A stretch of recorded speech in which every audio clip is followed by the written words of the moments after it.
Assalamu alaikum everyone.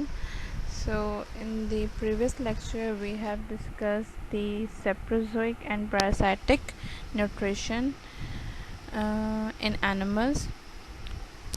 The remaining two modes of nutrition, that is holozoic and mutualistic,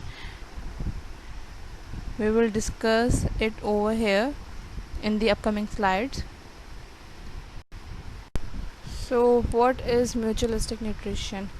In this mode of nutrition, two animals live close to each other and they interact in such a manner that either both are benefited or none of them is benefited. In this process, none of them is harmed. अब यहाँ पर mutualistic के nutrition के बारे में क्या बताया जा रहा है, ये ऐसा मोड है न्यूट्रिशन का जिसमें दो एनिमल्स एक दूसरे के साथ इंटरेक्ट कर रहे होते हैं, बहुत क्लोज रिलेशन में होते हैं, या तो दोनों ही इस क्लोज रिलेशन से, क्लोज इंटरेक्शन से फ़ायदा उठा रहे होते हैं, या दोनों में से कोई भी बेनिफिटेड नहीं होता. और एक और बात जो यहाँ बताई जा रही है वो ये है कि in this process none of them is harmed, मतलब दोनों में से किसी को भी कोई नुकसान नहीं पहुँचता. A very good example of mutualistic association is the association between remora and shark.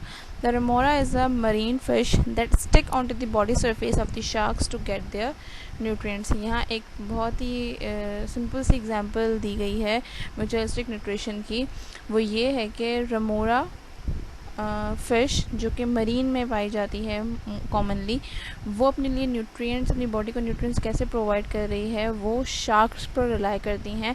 वो शार्क्स की बॉडी सरफेस पर स्टिक हो जाती हैं to get nutrients for their bodies.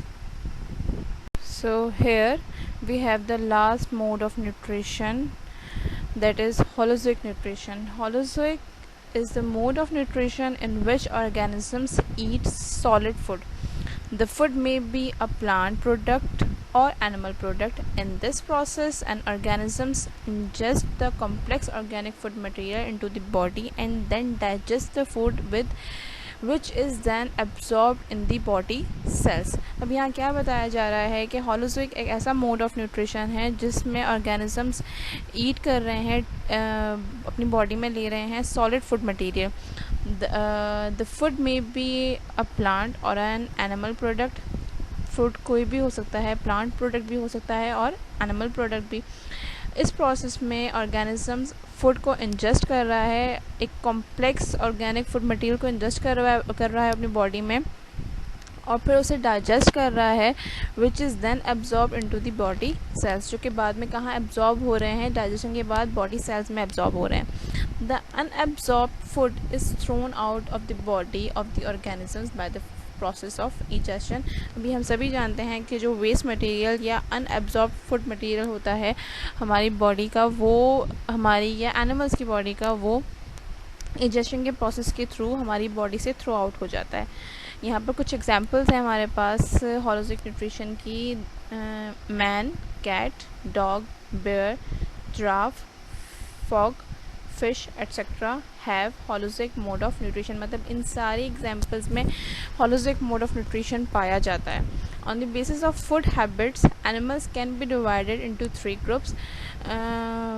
Animals की खाने की आदत के मुताबिक एनिमल्स को हम कैटेगराइज कर रहे हैं 3 ग्रुप्स में. First one is herbivores, second one is carnivores and third one is omnivores. Herbivores animals कौन से होते हैं? Organisms that feed on herbs means plants. वो ऑर्गेनिजम्स जो प्लांट्स पर रिलाई कर रहे हैं, प्लांट्स पर डिपेंड कर रहे हैं अपनी बॉडी को न्यूट्रिएंट प्रोवाइड करने के लिए, उन्हें हम हर्बीवोर्स की कैटेगरी में काउंट करते हैं. कार्निवोर्स कौन से होते हैं? Organisms that feed on other organisms. इस कैटेगरी में वो ऑर्गेनिजम्स आ जाते हैं जो दूसरे ऑर्गेनिजम्स पर रिलाई कर रहे होते हैं अपनी बॉडी को एनर्जी प्रोवाइड करने के लिए. And the third one is omnivores. और इस कैटेगरी में हमारे पास कौन से ऑर्गेनिजम्स आ जाते हैं? Organisms that feed on both plants and other animals. वो ऑर्गेनिजम्स आ जाते हैं जो या तो प्लांट्स को ले रहे होते हैं एज देयर फूड, या फिर अदर एनिमल्स पर वो रिलाई कर रहे होते हैं अपनी बॉडी को न्यूट्रिएंट्स प्रोवाइड करने के लिए.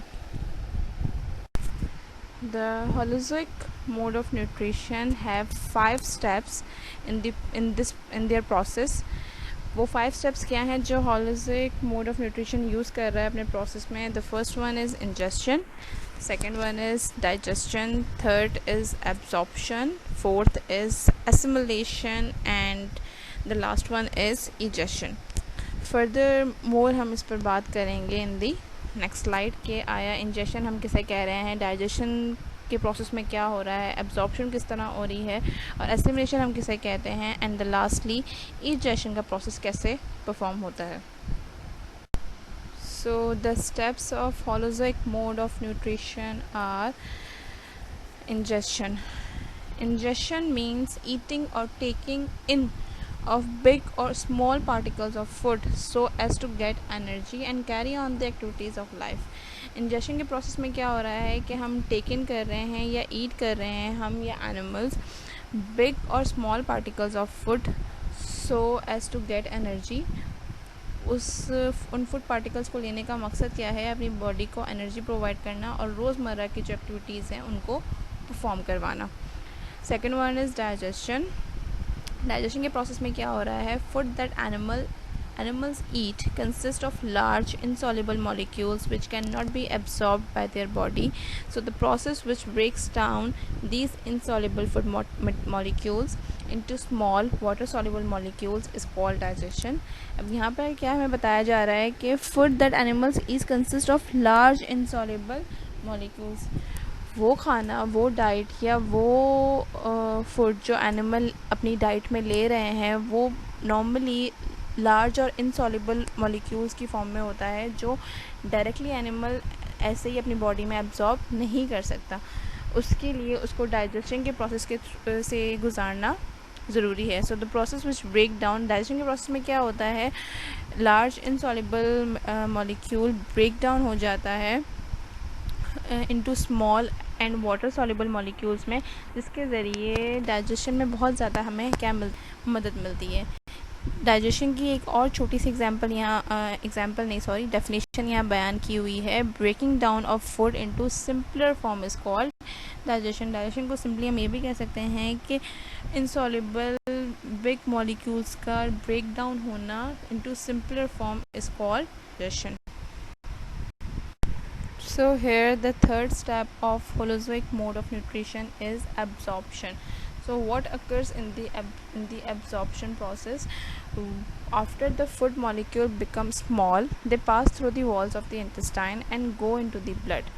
This process is called absorption. Absorption के प्रोसेस में क्या हो रहा है, जब फूड मॉलिक्यूल स्मॉलर मॉलिक्यूल्स में कन्वर्ट हो चुके हैं, मतलब ब्रेक डाउन हो चुके हैं, then they pass through the walls of the intestine. फिर वो कहाँ से पास थ्रू हो रहे हैं, हमारे इंटेस्टाइन की वॉल से, और कहाँ जाकर शामिल हो रहे हैं, ब्लड में जाकर शामिल हो रहे हैं. सो इस प्रोसेस को हम कह रहे हैं absorption. The fourth one is assimilation. Assimilation के प्रोसेस में क्या हो रहा है, the absorbed food is now carried to all parts of the body and to each and every cell. Assimilation में ये हो रहा है कि जो फूड एनिमल की बॉडी ने एब्जॉर्ब कर लिया है वो अब बॉडी के हर पार्ट में और हर सेल में मतलब जा रहा है, पहुंच रहा है. ठीक है. Utilisation of nutrients for various body functions is called assimilation. अब बॉडी ने जो एनर्जी गेन की वो पूरी बॉडी के सेल्स में अच्छी तरह पहुंच गई. अब उस एनर्जी से वो एनिमल या वो ऑर्गेनिजम्स अपनी बॉडी के फंक्शंस को बआसानी परफॉर्म करवा सकता है. इस प्रोसेस को हम कहते हैं assimilation. The last one is egestion. The process through which undigested और food or waste material is moved out of the body is called egestion. egestion के प्रोसेस में सिंपली यही होता है कि वो वेस्ट फूड मटेरियल या अनडाइजेस्टेड फूड हमारी बॉडी से थ्रो आउट कर दिया जाता है जिसकी हमारी बॉडी को नीड नहीं होती. इस प्रोसेस को हम egestion कहते हैं. So with this the modes of nutrition are completed over here, and I hope that you all understand that क्या बताया जा रहा था, क्या समझाया जा रहा था, क्या क्या मोड्स थे, क्या क्या इनके स्टेप्स थे. आई होप आप लोगों को क्लियर हो गए होंगे.